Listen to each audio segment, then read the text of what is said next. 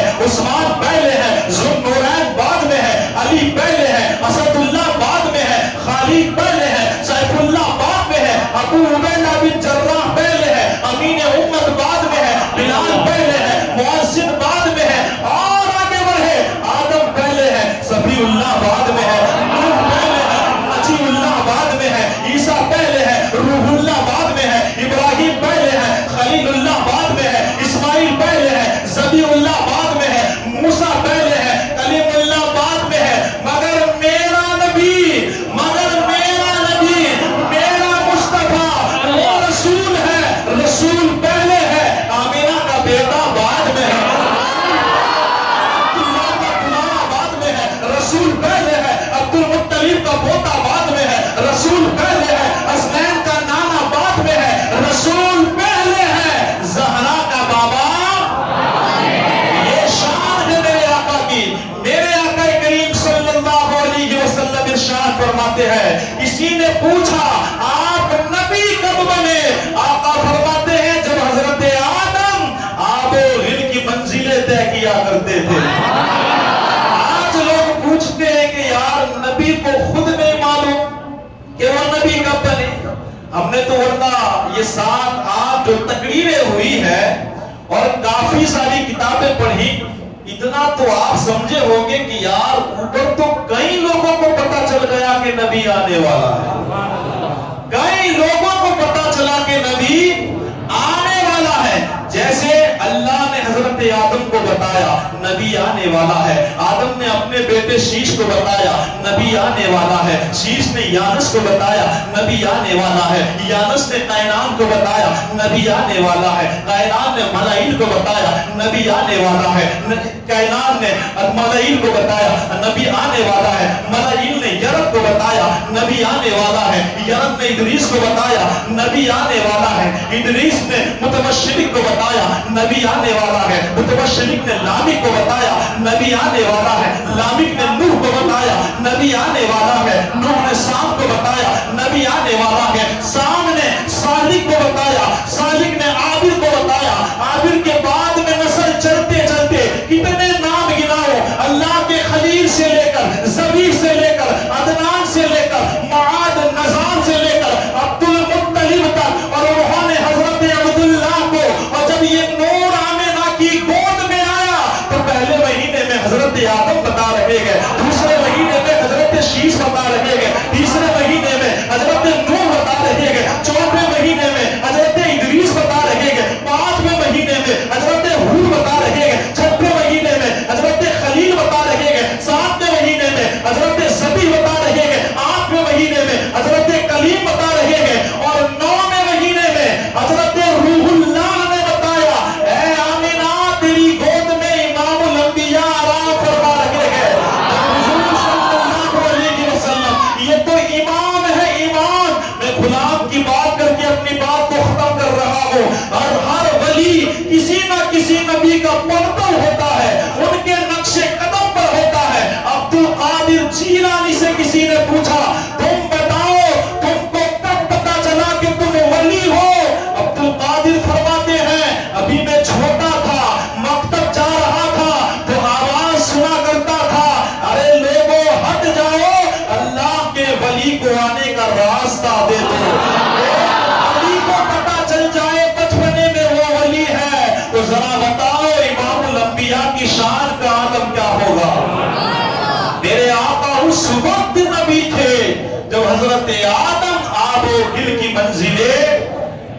کر رہے تھے. اللہ اکبر، باتیں بہت ساری ہیں. انشاءاللہ ولادت کا ذکر کر کے کیا کیا معجزات ظاہر ہوئے، کیسی رونقیں ہوئی، انشاءاللہ کل بیان کرنے کی پوری کوشش کروں گا. دعا ہے اللہ تعالیٰ مجھے آپ سبھی کو عمل کرنے کی توفیق عطا فرمائے. السلام علیکم ورحمۃ اللہ وبرکاتہ.